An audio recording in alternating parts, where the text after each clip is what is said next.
सर्वेभ्यः नमो नमः। आज हम एमए पूर्वार्ध संस्कृत के प्रथम प्रश्न पत्र वैदिक साहित्य में संकलित पुस्तक निरुक्त, जिसका प्रथम अध्याय परीक्षा के लिए निर्देशित है, तो इस निरुक्त के सामान्य परिचय को आज हम पढ़ेंगे। निरुक्त के जो रचनाकार है वह यास्क मुनि माने जाते हैं। निरुक्त निघंटुक की टीका है। निघंटु में 5 अध्याय हैं। निरुक्त को वेद पुरुष के श्रोत्रों के रूप में स्वीकार किया जाता है, निश्रोत के रूप में स्वीकार किया जाता है। यानी वेदांग के जो 6 अंग माने गए हैं, शिक्षा, कल्प, व्याकरण, निरुक्त, छंद और ज्योतिष्य, जिसमें शिक्षा को घ्राण यानी नासिका माना गया है, कल्प को हाथ माना गया है, व्याकरण को मुख और निरुक्त को कान, श्रोत, छंद को पैर तथा ज्योतिष्य को नेत्र माना गया है। तो उन वेदांगों में निरुक्त को वेद पुरुष के श्रोत्र के रूप में स्वीकार किया जाता है। निरुक्तम श्रोतम उच्यते। इस समय केवल निघंटु पर यास्क रचित निरुक्त पाया जाता है, जिसमें 12 अध्याय हैं तथा 2 अध्याय परिशिष्ट भाग में दिए गए हैं। इस प्रकार निरुक्त में कुल 14 अध्याय हैं। प्रथम, द्वितीय तथा तृतीय अध्याय को निघंटुक कांड कहा जाता है। इसमें प्राय शब्दों की विवेचना दी गई है। चतुर्थ से षष्ठ अध्याय को नेगम कांड या एक पदीय माना जाता है। इसमें वैदिक शब्दों की कठिनता एवं अस्पष्टता की व्याख्या की गई है। सप्तम से द्वादश अध्याय को देवत कांड के नाम से जाना जाता है, जिसमें पृथ्वी स्थानीय अग्नि, सोम, पृथ्वी, अंतरिक्ष स्थानीय इंद्र, रुद्र तथा द्युलोक स्थानीय वरुण, मित्र, सूर्य आदि देवताओं की विवेचना की गई है। वर्णागमो वर्ण विप्रश्च दो चा अपरो वर्ण विकार नाशो धातो अर्थ अतिशयने योगस्थ उच्यते पंचविधम निरुक्तम। यानी निरुक्त के जो 5 प्रतिपाद्य विषय हैं वे हैं: पहला वर्णागम, दूसरा वर्ण विप्रय, तीसरा वर्ण विकार, चौथा वर्णनाश तथा 5वां माना जाता है धातुओं का अनेक अर्थों में प्रयोग। निघंटुक में केवल शब्दों का संग्रह है, जबकि निरुक्त में शब्दों का निर्वचन भी मिलता है। व्याकरण तथा भाषा विज्ञान के साथ निरुक्त का विशेष संबंध है। वेद के मंत्रों का अर्थ समझने के लिए पहले उनका व्युत्पत्तिपरक अर्थ जान लेना आवश्यक होता है। सारांश में निरुक्त का विषय कठिन वैदिक शब्दों की व्युत्पत्ति बताना है। जो कठिन एवं दुरह शब्द व्याकरण की पकड़ से बाहर थे, उनके अर्थ ज्ञान के लिए ही निरुक्त की रचना हुई थी। वस्तुतः निरुक्त एक प्रामाणिक साधन है। पहले अनेक निरुक्त थे, संप्रति इस समय केवल यास्ककृत निरुक्त ही एकमात्र ग्रंथ है। यह निघंटुक नामक वैदिक शब्दों के संग्रह पर आधारित है। निघंटुक में संग्रहित शब्दों की ही निर्वचनात्मक व्याख्या इसमें की गई है। इसमें शब्दों के साथ साथ बहुत से यंत्रों की व्याख्या की गई है। आध्यात्मिक, आदिदेविक, आदिभौतिक एवं अधियज्ञ, इन 4 प्रकार के वेदार्थों का भी उल्लेख इस निरुक्त में मिलता है। स्वामी दयानंद सरस्वती ने यास्क की प्रक्रिया को प्रामाणिक माना है और तदनुसार ऋग्वेद और यजुर्वेद का भाष्य भी लिखा है। आचार्य सायन कहते हैं, अर्थाव अवबोधे निरपेक्षतया पदम जातम यत्र उक्तम तनिरुक्तम। यानी अर्थ ज्ञान के लिए स्वतंत्र रूप से जहाँ पदों का समूह कहा गया है वही निरुक्त है।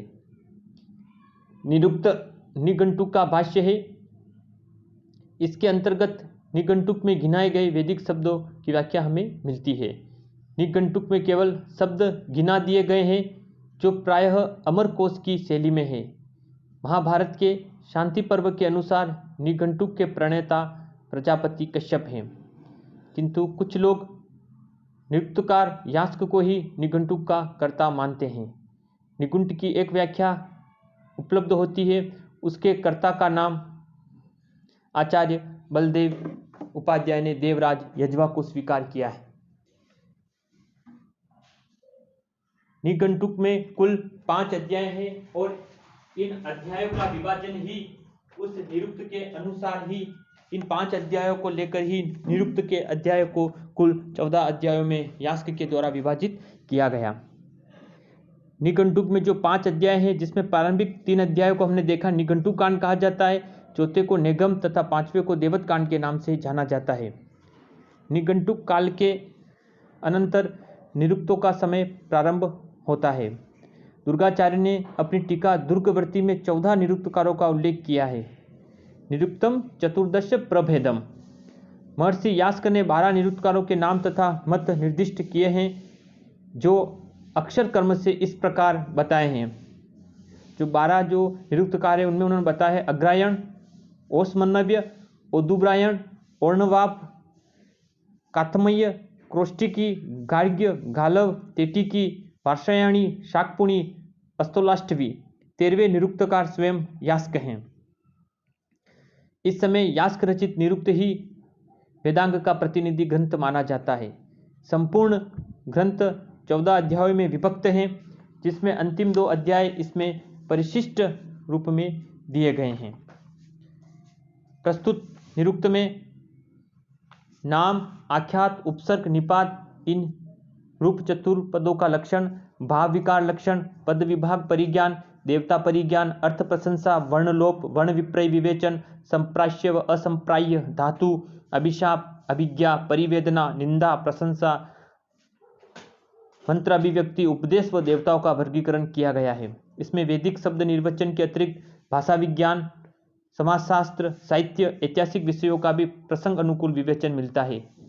इस ग्रंथ की टीकाओं में दुर्गाचार्य रचित दुर्गवर्ती और स्कंदर महेश्वर टीका तथा वररुचि रचित निरुक्त निचय नामनी टीका विशेष प्रसिद्ध है।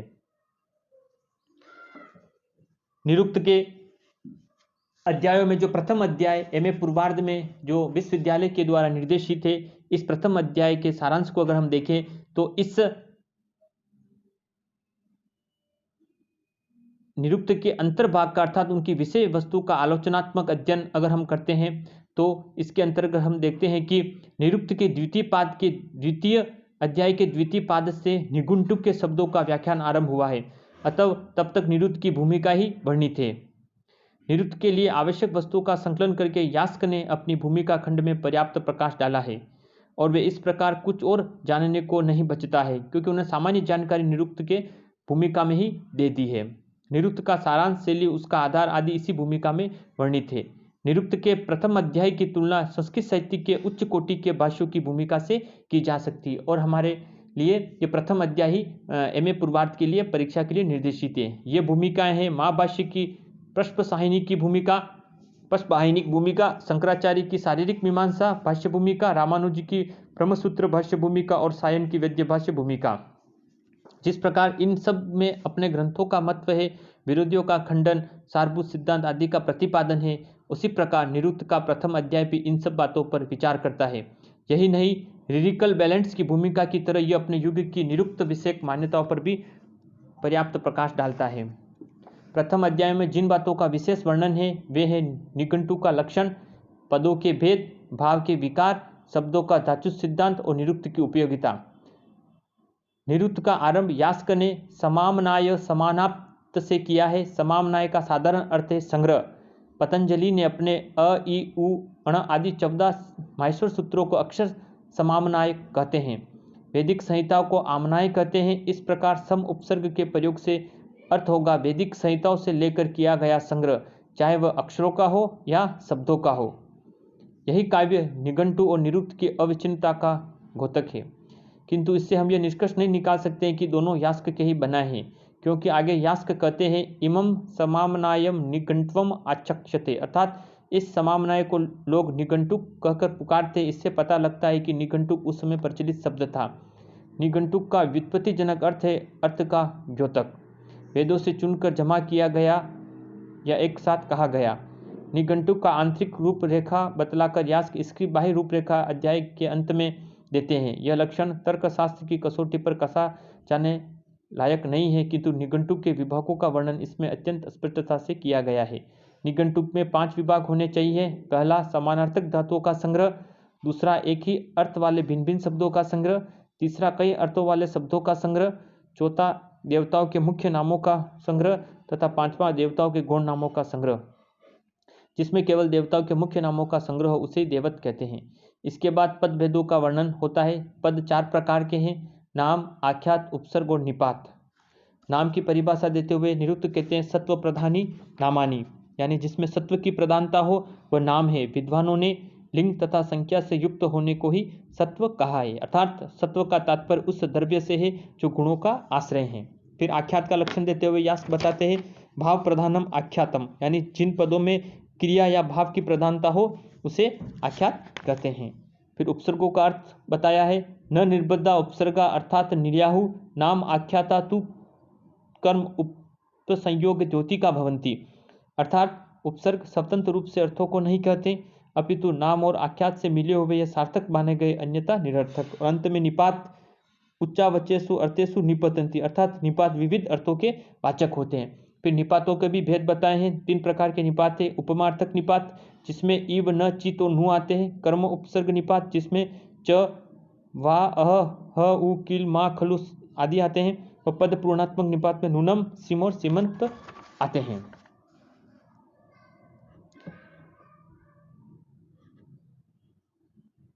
निरुक्त के वाक्यों से मालूम पड़ता है कि यह भेद यास्क के समय काफी प्रचलित थे।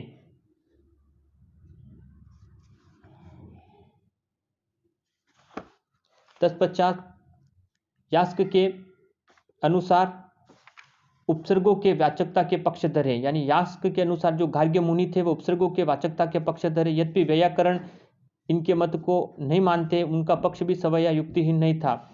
शाकाटन, यास तथा सभी व्याकरण उपसर्गों के द्योतक पर बल देते हैं। इस तरह से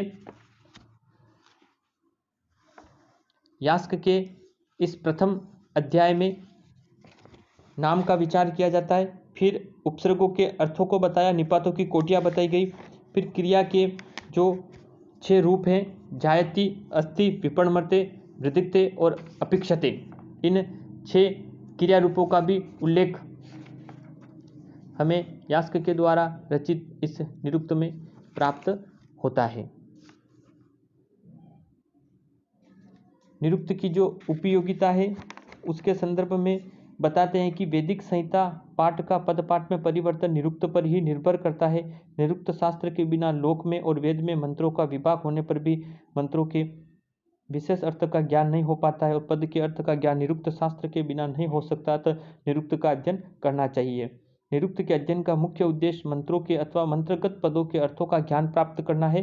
अर्थ को न जानने वाला व्यक्ति स्वर का यथार्थ ज्ञान और पद विभाग का समुचित ज्ञान नहीं प्राप्त कर सकता, क्योंकि स्वर और विभक्ति आदि के संस्कारों की स्थिति उसके अर्थ पर अधीन होती है। इस प्रकार शब्दों का अर्थ या जो निर्वचन करना ही निरुक्त का मुख्य उद्देश्य है, जिसे समामनाय समामनात व्याख्यात्वत के रूप में प्रस्तुत किया गया है। ज्ञान के भंडार व्याकरण का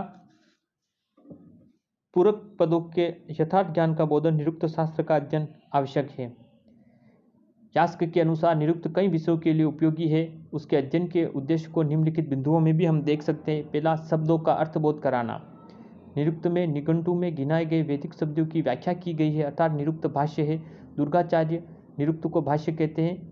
वैदिक मंत्रों के अर्थों का ज्ञान कराना, यानी निरुक्त शास्त्र के बिना मंत्रों के अर्थ का ज्ञान नहीं हो पाता है। निरुक्त शब्दों के अर्थ का निर्णय करता और यास्क उनका प्रयोग दिखलाने के लिए वैदिक मंत्रों का उद्धरण देकर उनकी व्याख्या करते हैं। अतः मंत्रों के अर्थों का ज्ञान भी निरुक्त के द्वारा संभव है।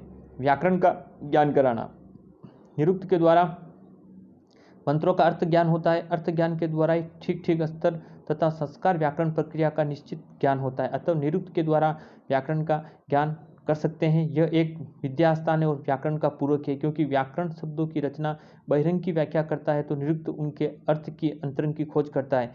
इसीलिए वह शब्दों की प्रकृति का पता लगाकर उसके अर्थ की संगति दिखाते पूरे शब्द के अर्थ का अनुसंधान करता है। यद्यपि व्याकरण पर वह सर्वस्व अर्पण नहीं कर देता, क्योंकि व्याकरण की शब्द संस्कार्य वृत्तियां अपवाद से भरी होती है। चौथा है, निरुक्त के अध्ययन का उद्देश्य देवताओं का ज्ञान कराना।